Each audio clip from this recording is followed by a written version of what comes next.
président de la commission de la CEDEAO a même dit que la structuration sociale africaine est une doctrine ancestrale. Si c'est une doctrine ancestrale, j'ai répondu à cela en disant que celui qui parle au nom des ancêtres et qui va ailleurs faire autre chose, les ancêtres vont te rendre visite. Et eux, ils ne s'amusent pas. Donc, si vous estimez que devant nous, il faut tenir ces propos, en ajoutant les noms des ancêtres, il faut que ces ancêtres veillent. De toute façon, ce sont ces mêmes ancêtres. Dans la charte de Kurukanfuga de 1236, si vous prenez l'article 23, il est dit là-bas que vous ne devrez pas vous trahir. Donc, ça veut dire que si on était restés tous fondamentalement africains, la CEDEAO ne devrait pas s'opposer à une entité africaine en disant qu'il faut aller bombarder. Parce que les pères fondateurs de la CEDEAO en 1975, qui étaient pratiquement des militaires, que ce soit Moussa Traoré, Sanglé Lamizana, Sénikounché et Adema, voilà, tout à fait. Donc, c'était des militaires. Mais la vision, c'était une intégration africaine au plan économique et permettre aux populations de se frotter. Mais si on vient parce que le Mali est sorti, a pris le pouvoir, le Burkina a pris le pouvoir, le Niger a pris le pouvoir, et on commence à les sanctionner, pire, en piétinant même les textes de la même CEDEAO, parce que les sanctions, dès lors que la CEDEAO estime que tu n'es pas sur la voie, les sanctions, c'est de te dire que tu ne prendras plus part à la réunion, c'est de te dire on ne peut pas tenir une réunion chez toi, c'est de te dire que si tu as des choix de candidature au niveau international, on ne peut pas te soutenir. Mais il n'est écrit nulle part dans un texte de la CEDEAO qu'il faut fermer les frontières. Même le règlement intérieur de la Banque centrale, à son article 4, dit clairement que la banque ne peut pas être sous injonction politicienne pour bloquer des avoirs des pays. Vous avez vu, le Mali vient d'avoir raison au niveau de l'UEMOA. Donc, c'est pour dire quoi? Mais quand vous fermez les frontières, vous faites tout ça, qui meurt? Ce sont les mêmes populations que vous prétendez défendre. Donc, de ce point de vue, l'AES n'est pas opposée à une organisation. L'AES n'est pas née pour contrer une organisation. L'AES n'est pas née pour lutter contre une organisation. L'AES est née pour conquérir la souveraineté économique, politique, culturelle et sécuritaire de son espace. Maintenant, si une organisation, un pays, à travers ses dirigeants, estime qu'il faut aller piétiner les intérêts de l'AES, il est tout à fait d'accord et net, de façon consciente, qu'on soit dans une position d'autodéfense. Ça, c'est tout à fait clair. Et là aussi, on mobilise les populations pour que, en cas de cas, nous puissions assumer nos responsabilités. Et ce que nous avons fait aux représentants de la France pour le Sahel hier, que notre souveraineté, nous ne la négocions pas. Nous ne sommes pas en train de faire de l'aumône. Nous ne sommes pas en train de faire de la quemande. Nous sommes en train de nous battre pour notre souveraineté. Et toute personne qui va s'organiser, toute force malveillante qui va s'organiser pour venir s'en prendre à nous, et nous sommes habilités à nous défendre. Et pour terminer, vous avez vu sur la question des rapports de la CEDEAO et de l'AES, dans le temps, ils continuaient de dire qu'ils veulent des négociations avec le Burkina. Ils veulent des négociations séparées avec le Mali. Mais en mai 2024, ils se sont résolus à aller au Mali, à Bamako, une rencontre entre la CEDEAO et l'AES. C'était plus des pays isolés. Et aujourd'hui, avec le discours que nous avons, auquel nous avons assisté hier, avec même la sortie du représentant du Sahel, de l'Union africaine et du Mali, il a clairement dit que le combat aujourd'hui n'est pas de ramener le Sahel au niveau, l'AES au niveau de la CEDEAO. C'est de voir en tant qu'Africains comment nous pouvons tous agir dans l'intérêt des populations. Et même quand on le dit comme ça, c'est à un certain niveau de gouvernance des pays que certains ayant oublié leur histoire, téléguidés par des gens qui sont assis de l'autre côté des océans, ne savent pas ce qu'ils font. Et c'est malheureux pour un Africain qui ne sait pas d'où il vient. Sinon, les Africains sont intégrés. Quand on prend par exemple les frontières de façon tracée, de façon virtuelle, où on vient même séparer des familles qui sont de part et d'autre d'une frontière, les populations n'ont pas de problème d'intégration. J'ai dit, ce sont nos comportements politiciens à des niveaux élevés de la gestion de l'État, ce qui est très malheureux, qui fait qu'il y a des confrontations et des incompréhensions au niveau des populations. Parce que pourquoi, au niveau du pays frère Togo, malgré que la CEDEAO, l'Union africaine, à travers les impérialistes agglomérés au niveau de l'Union européenne, étaient prêts à frapper notre espace. Et ils intimidaient tout pays qui allait oser. Donc quand nous félicitons le peuple togolais, nous félicitons son premier responsable, le président du Conseil, ce n'est pas sur des mots en l'air.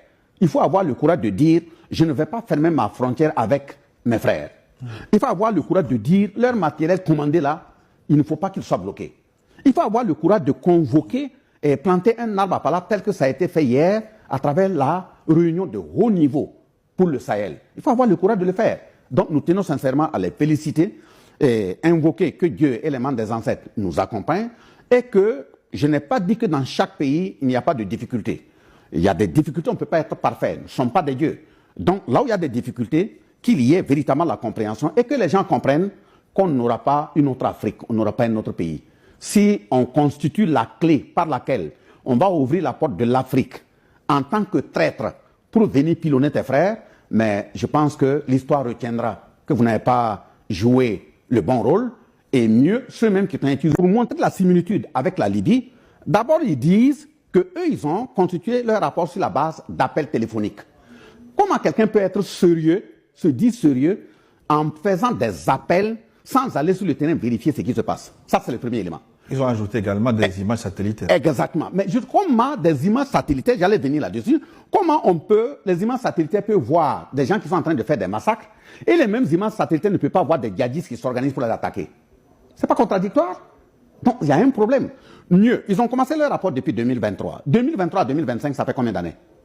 Et vous venez en quelques mois, pour un rapport que vous dites avoir construit pendant des années, vous venez en quelques mois, avant la fin de la clôture, dire aux responsables burkinabés de répondre. Ça veut dire qu'on crée les conditions pour qu'ils ne répondent pas, afin qu'ils trouvent une porte de sortie, dire ouais, même eux, ils n'ont pas répondu, donc ce qu'eux, ils ont dit, c'est vrai. Quand j'ai interpellé le représentant français au Sahel qui était là hier, qu'on n'a pas laissé, il a tenu à dire oui, que c'est parce que nous, on ne donne pas des visas pour le Sahel. J'ai dit, mais il n'a qu'à donner la preuve qu'on ne donne pas. Donc, quand on ne donne pas des visas, il faut s'asseoir mentir. Parce que je lui ai demandé, mais nous avons un narratif, nous avons une qualification des faits et des acteurs. Mais quand vous utilisez d'autres identifications, donc ce sont vos représentants, vous les connaissez. Donc si vous estimez que la sécurité s'enlise au niveau de l'AES, dites à vos représentants, vos supplétifs des armées qui viennent attaquer là, d'arrêter. Arrêtez de donner les armes, ça va s'arrêter. Comment vous dites, je leur ai même demandé pourquoi vous continuez de nommer des représentants spéciaux dans le Sahel. C'est ce que moi je ne comprends pas. Vous nommez des représentants spéciaux dans le Sahel. Vous dites que le Sahel ne contient rien. L'Afrique ne contient rien. En même temps, vous dites que l'arbre n'a pas de fruits. Vous êtes agrippé aux branches. On vous dit de descendre, vous dites que vous ne descendez pas. Il y a quand même un problème. Vous faites quoi en Afrique? Donc ça veut dire qu'il y a bien d'autres objectifs. Mais aussi, et le dernier et troisième exemple que je prends, il faut même regarder l'historique et la provenance de Human Rights Watch.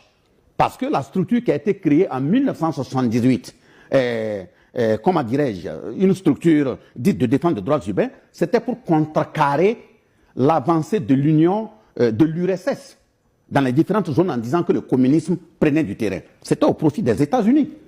Et en 1981, ils sont venus, ils ont mis en place America Watch. Et cet America Watch a été démultiplié pratiquement sur tous les continents. Et il a fallu attendre 1991 pour réunir tout ce conglomérat-là et constituer Human Rights Watch. En continuant dans le même discours que la Russie et la Chine ont un impact fort dans le Sahel. Donc, ils n'ont pas changé.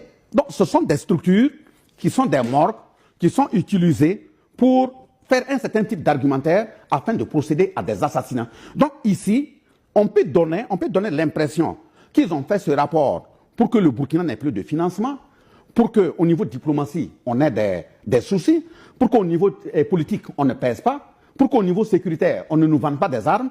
Mais l'ensemble de ça, là, le vrai pilier, là, c'est l'assassinat organisé des chefs d'État qu'ils visent. Parce que dans ça, quand ils disent que des satellites voient des gens, il y a combien de navires ou de cargaisons que nous avons pu, avec l'aide des pays voisins ou même des partenaires, aviser pour dire que telle cargaison est en train de transporter des tenues militaires estampillées Burkina Faso, sans que les autorités ne soient au courant. Ces tenues-là partaient où? Ces ringues, chaussures et autres là, ça partait où? Donc on amène des chaussures pour aller transmettre à des djihadistes dans l'ombre qui font des attaques et donnant l'impression que c'est le peuple, les FDS burkinabés. Et c'est ça que vos satellites filment pour dire qu'ils ont des preuves. Donc je pense que ce n'est pas du tout sérieux. Et au vu de ce que j'ai cité sur la Libye, que ce soit l'Union africaine, que ce soit l'AES, que ce soit même l'ONU, si on veut être sérieux, Human Rights Watch devait être mis au pilori au même titre que Sarkozy en 2025, qui a été reconnu par la justice comme, en tout cas, qui a été mis en pilori en parlant de regroupement de malfrats.